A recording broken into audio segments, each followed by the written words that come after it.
This is the first vlog जिसमें मेरे emotion बहुत ज़्यादा मिक्स हैं। मैं जा रही हूँ अपनी लाइफ की फ़र्स्ट फ्लाइट लेने। हाँ, माना इकोनॉमी ही है लेकिन फ़र्स्ट फ्लाइट तो फ़र्स्ट फ्लाइट ही होता है। मैंने सोचा जब लाइफ मुझे इतना ज़्यादा रुला ही रही है, तो मैं बाहर चल के दुनिया देख के रोती हूँ ना, शायद थोड़ा कुछ अलग ही फ़ील होगा।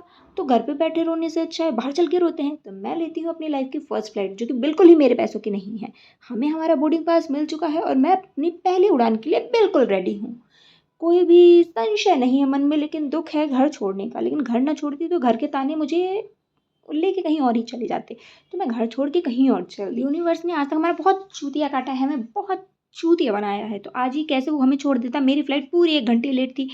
एयरपोर्ट पे बैठे-बैठे मेरी साँसें फूलने लगी। आखिरकार मेरी फ्लाइट है, मैंने सामने से फ्लाइट को पहली बार इतनी बड़ी फ्लाइट देखी और फ्लाइट के अंदर गई और जैसे ही फ्लाइट ने उड़ान भरी भाई मेरी फट के 76 हो गई। मेरे को समझ ही नहीं आया ये नीचे से ऊपर क्या हुआ, मैं ऊपर से नीचे कुछ कुछ दिमाग ही नहीं काम हुआ। जितनी जितनी मेरी एक्सपेक्टेशन थी, जितना मेरा सपना था, ऐसा लग रहा था भाई सीधी हो जा, जैसे खड़ी है सीधी एक बार हो जा। एक तो फ्लाइट स्टार्ट होते हुए जब ये धुआँ निकलता है ना, पूरा धुआँ-धुआँ, जैसे मेरे सपनों पे धुआँ-धुआँ हो गया।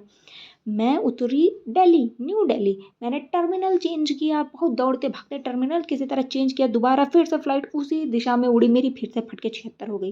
लेकिन ऊपर से दुनिया बहुत सुंदर लगती है क्योंकि ऊपर आसमान में कोई इंसान नहीं है ताने-वाने देने के लिए, तो ऊपर से दुनिया काफ़ी बेहद सुंदर है। मज़ा तो बहुत आता है क्योंकि फ्लाइट के पैसे बिल्कुल भी अपने नहीं थे, कोई दूसरा ही दे रहा है फ्लाइट के पैसे यानी कि कंपनी दे रही है, तो मैं कैसे ही ये मौका छोड़ देती। मैं दौड़ती हुई अपने बैग उठा कर के निकल गई। अब मुझे पकड़नी है दूसरी फ्लाइट।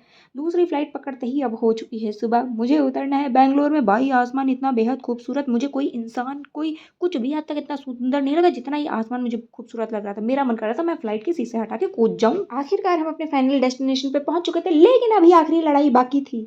न्यू दिल्ली से बैंगलोर जाने में 2 घंटे लगता है और बैंगलोर से बैंगलोर जाने में भी 2 ही घंटे लगे मुझे। 2 से ज़्यादा 2.5 लगे। मेरे खोपड़ी इतना मोशन सिकनेस कभी मुझे फील नहीं हुआ जितना बैंगलोर में आकर के हो गया। लेकिन हाँ, बैंगलोर के लोग बहुत अच्छे हैं एंड सब कुछ बहुत मज़ा आया है। आगे देखते हैं कंपनी वाले क्या करते हैं, क्या कंपनी में मैं भी जाके रहूँगी। आज के लिए बस इतना ही, ऐसे ही अपडेट करती रहूँगी। Bye bye, thank you.